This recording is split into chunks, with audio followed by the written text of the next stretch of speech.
B Ed semester 1 course 1.1.5 খুবই গুরুত্বপূর্ণ 25টি question তোমাদের জন্য নিয়ে এসেছি।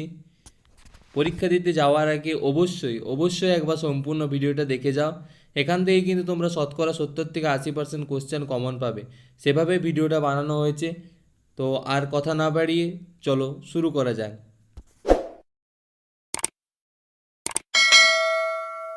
ভাষার উপাদানগুলি উল্লেখ করুন। ভাষার উপাদানগুলি সাধারণত কয়েকটি প্রধান বিভাগে বিভক্ত করা হয়। ধ্বনি বা ফনেটিক্স ভাষার ধ্বনিগত উপাদান, যা ভাষার শব্দ ও উচ্চারণকে নিয়ন্ত্রণ করে।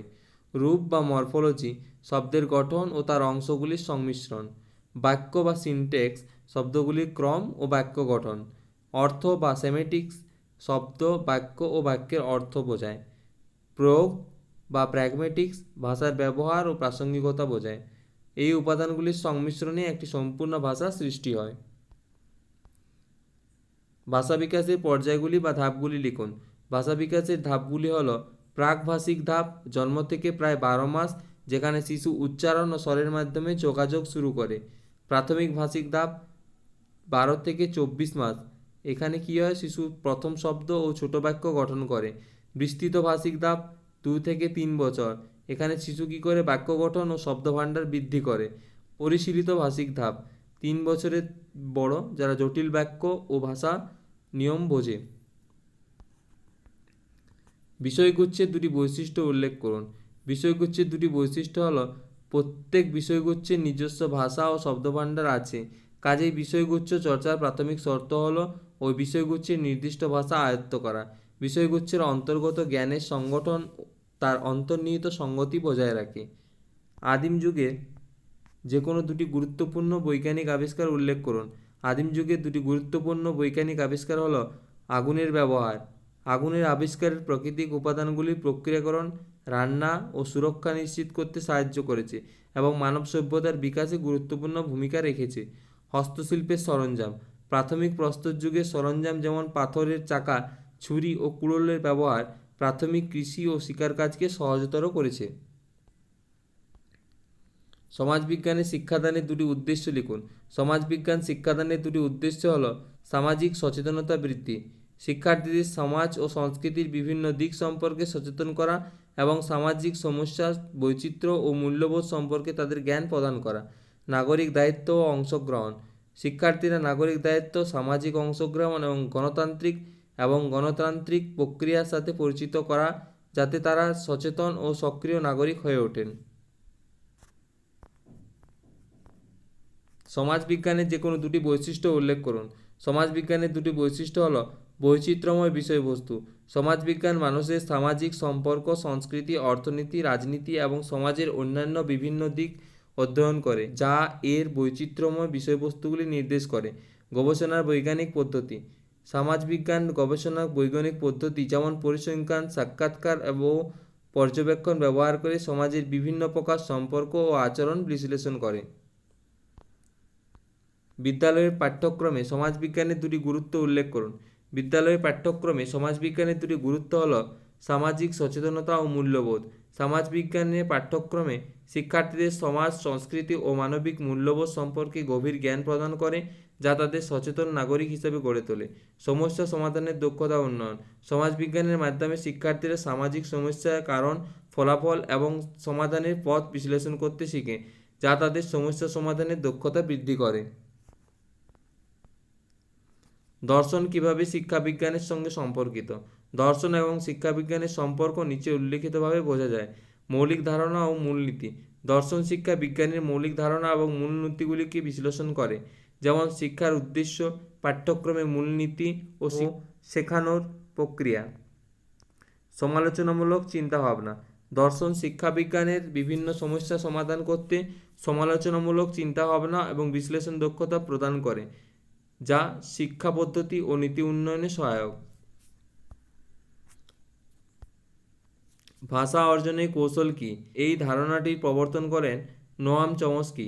কোনো শিশু জন্মগতভাবে যেমন ভাষা বিষয়ে অনুমান করতে পারে, এরকম কোনো শিশুর মধ্যে ভাষা সম্পর্কিত একটি মানসিক গঠন কাঠামো থাকে।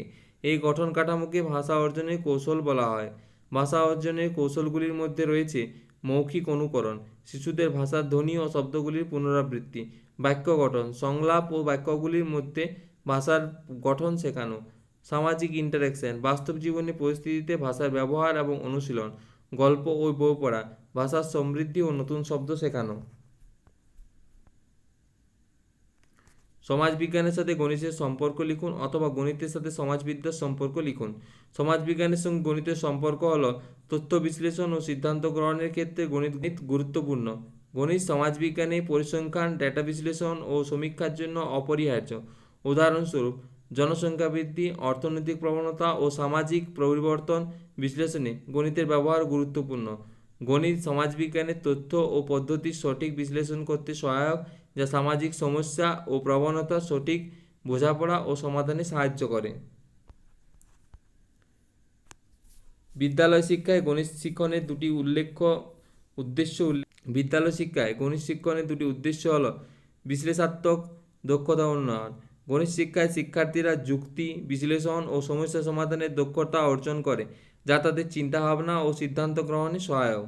জীবন দক্ষতা, গণিত দৈনন্দিন জীবনের বিভিন্ন ক্ষেত্রে যেমন আর্থিক পরিকল্পনা, পরিমাপ ও সময় ব্যবস্থাপনায় ব্যবহৃত হয়। তাই গণিতের শিক্ষা শিক্ষার্থীদের বাস্তব জীবনে কার্যকরভাবে মোকাবিলা করতে সাহায্য করে। প্রাচীন ভারতের দুজন গণিতজ্ঞের নাম এবং তাদের অবদানগুলি উল্লেখ করুন। প্রাচীন ভারতের দুজন গণিতজ্ঞ হলেন আর্যভট্ট, ইনি সংখ্যাগত চিহ্ন এবং সর্বপ্রথম শূন্যের ব্যবহার করেন। ব্রহ্মগুপ্ত, ইনি সর্বপ্রথম অনুপাত ও সমানুপাতের সূত্রাবলী আবিষ্কার করেন ও উদাহরণ সহযোগে তার ব্যাখ্যা দেন। দৈনন্দিন জীবনে গণিত শিক্ষার দুটি ব্যবহার লিখুন। দৈনন্দিন জীবনে গণিত শিক্ষার দুটি ব্যবহার হলো অর্থনৈতিক ব্যবস্থাপনা, দৈনন্দিন বাজেট, খরচ হিসাব, সঞ্চয় পরিকল্পনা ও ঋণ ব্যবস্থাপনায় গণিতের প্রয়োজন। সময় ব্যবস্থাপনা, দৈনন্দিন সময়ের পরিকল্পনা যেমন সময়সূচি তৈরি, সময়ের হিসেব রাখা ও কার্যকলাপের সময়সীমা নির্ধারণ গণিতের সাহায্যে করা হয়ে থাকে। পাঠ্যক্রম ও পাঠ্যসূচির মধ্যে পার্থক্য লিখুন। পাঠ্যক্রম হলো একটি বিদ্যালয়ের শিক্ষার পরিকল্পনা, যা বিভিন্ন বিষয়ের কাঠামো ও উদ্দেশ্য নির্ধারণ করে, যেমন কনসেপ্ট, শিক্ষা লক্ষ্য ও শিক্ষণ পদ্ধতি। আর পাঠ্যসূচি হলো নির্দিষ্ট বিষয়ের জন্য নির্ধারিত শিক্ষণ সামগ্রী ও বিষয়বস্তুর সংকলন, যেমন পাঠ্য বই, অধ্যায় ও কার্যক্রম। সংক্ষেপে, পাঠ্যক্রম শিক্ষার্থীদের পরিকল্পনার সামগ্রিক ধারণা প্রদান করে, অন্যদিকে পাঠ্যসূচি নির্দিষ্ট বিষয়বস্তুর বিশদ বিবরণ দেয়। আন্তঃবিষয়ক জ্ঞান চর্চার মুখ্য গুরুত্বটি লিখুন। আন্তঃবিষয়ক জ্ঞান চর্চার মুখ্য গুরুত্বটি হল বিষয়গুলির মধ্যে আন্তঃসম্পর্ক বোঝা। এটি শিক্ষার্থীদের বিভিন্ন ক্ষেত্রের মধ্যে সংযোগ স্থাপন করতে সাহায্য করে, যেমন ইতিহাস ও সমাজবিজ্ঞান বা গণিত ও বিজ্ঞানের মধ্যে সম্পর্ক। এই পদ্ধতিতে শিক্ষার্থীদের একটি বৃহত্তর দৃষ্টিভঙ্গি প্রদান করে, সমস্যা সমাধানে নতুন কৌশল গ্রহণে সহায়ক এবং জ্ঞানকে বাস্তব জীবনের সমস্যা প্রয়োগ করতে সক্ষম করে। বিজ্ঞানের সঙ্গে ভাষার দুটি সম্পর্ক উল্লেখ করুন। বিজ্ঞানের সঙ্গে ভাষার দুটি সম্পর্ক হল বিজ্ঞানের ধারণা ও তত্ত্বের ব্যাখ্যা। ভাষা বিজ্ঞানের ধারণা, তত্ত্ব ও তথ্য বর্ণনা ও ব্যাখ্যার জন্য গুরুত্বপূর্ণ, যা বৈজ্ঞানিক ধারণাগুলি সহজে বোঝা ও শেয়ার করা সম্ভব। গবেষণা ও প্রকাশনা, বিজ্ঞান গবেষণা ও ফলাফল উপস্থাপনা করার জন্য ভাষার প্রয়োজন। বৈজ্ঞানিক নিবন্ধ, গবেষণা প্রতিবেদন ও পাঠ্যপুস্তক লেখার জন্য স্পষ্ট ও সঠিক ভাষার ব্যবহার অপরিহার্য। প্রাত্যহিক জীবনে বিজ্ঞানের দুটি ব্যবহার উল্লেখ করো। প্রাত্যহিক জীবনে বিজ্ঞানের দুটি ব্যবহার হলো স্বাস্থ্য ও চিকিৎসা। চিকিৎসা বিজ্ঞানের অগ্রগতির মাধ্যমে আমরা রোগ নির্ণয়, চিকিৎসা ও প্রতিরোধ পদ্ধতি উন্নত করেছি, যেমন ভ্যাকসিন ও ওষুধ ব্যবহার। প্রযুক্তি, বৈজ্ঞানিক যন্ত্রপাতি যেমন কম্পিউটার, স্মার্টফোন বিজ্ঞানের উদ্ভাবন ও প্রযুক্তির ফলস্বরূপ আমরা দৈনন্দিন জীবনে ব্যবহার করা হয়। Necessity is the mother of innovation. দুটি উদাহরণ দিন। অ্যান্টিবায়োটিক, জীবাণু সংক্রমণ থেকে রক্ষা পাওয়ার প্রয়োজনীয়তা থেকে পেনিসিলিনের আবিষ্কার হয়েছিল, যা চিকিৎসা বিজ্ঞানে বিপ্লব এনেছিল। মোবাইল ফোন, দূরবর্তী যোগাযোগের প্রয়োজনের থেকে মোবাইল ফোনের উদ্ভাবন, যা যোগাযোগের পদ্ধতিতে বৈপ্লবিক পরিবর্তন এনে দিয়েছে। বিদ্যালয়ের পাঠ্যক্রমে ভাষা শিক্ষার প্রশিক্ষণতা কী? বিদ্যালয়ের পাঠ্যক্রমে ভাষা শিক্ষার প্রশিক্ষণতা হল যোগাযোগ দক্ষতা উন্নয়ন। ভাষা শিক্ষা শিক্ষার্থীদের মৌখিক ও লিখিত যোগাযোগের দক্ষতা বৃদ্ধি করে, যা তাদের ব্যক্তিগত ও পেশাগত জীবনে সহায়ক। জ্ঞান অর্জন ও বিশ্লেষণ কী? ভাষা শিক্ষায় শিক্ষার্থীরা বিভিন্ন বিষয়ে কনসেপ্ট বোঝাতে ও বিশ্লেষণ করতে সহায়তা করে, যেমন পাঠ্য বই, গবেষণা ও অন্যান্য শিক্ষা সামগ্রী বোঝার জন্য ভাষার দক্ষতা অপরিহার্য। সংযোগকারী ভাষা বলতে কী বোঝো? সংযোগকারী ভাষা বলতে বোঝানো হয় এমন একটি ভাষা যা বিভিন্ন ভাষা বা সাংস্কৃতিক দলের মধ্যে যোগাযোগ স্থাপন করতে সাহায্য করে। এটি সাধারণত আন্তর্জাতিক, সমষ্টিগত বা ব্যবসায়িক উদ্দেশ্যে ব্যবহৃত হয়, যেমন ইংরেজি বা ফরাসি। এই ভাষার মাধ্যমে মানুষের বিভিন্ন ভাষার প্রতিনিধির সঙ্গে পারস্পরিক বোঝাপড়া ও সহযোগিতা করতে সক্ষম হয়, যা বৈশ্বিক যোগাযোগ ও সহযোগিতাকে সহজ করে। শিশুদের বৌদ্ধিক বিকাশের ক্ষেত্রে ভাষার ভূমিকা কী? শিশুদের বৌদ্ধিক বিকাশের ক্ষেত্রে ভাষার ভূমিকাগুলি হল চিন্তাভাবনার বিকাশ। ভাষা শিশুদের ধারণা গঠন ও চিন্তাভাবনা করতে সাহায্য করে, যা সমস্যার সমাধান ও জ্ঞান বৃদ্ধি করতে সহায়ক।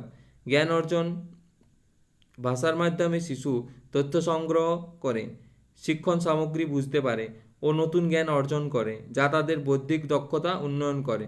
বিলম্বে ভাষা বিকাশের দুটি কারণ উল্লেখ করুন।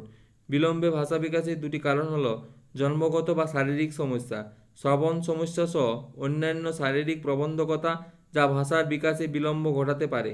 পরিবেশগত কারণে ভাষার ব্যবহার ও সুযোগের অভাব, যেমন ভাষার ঘনঘটা কম বা পরিবারের ভাষাগত সমর্থনের অভাব, বা যা ভাষার বিকাশকে প্রভাবিত করে।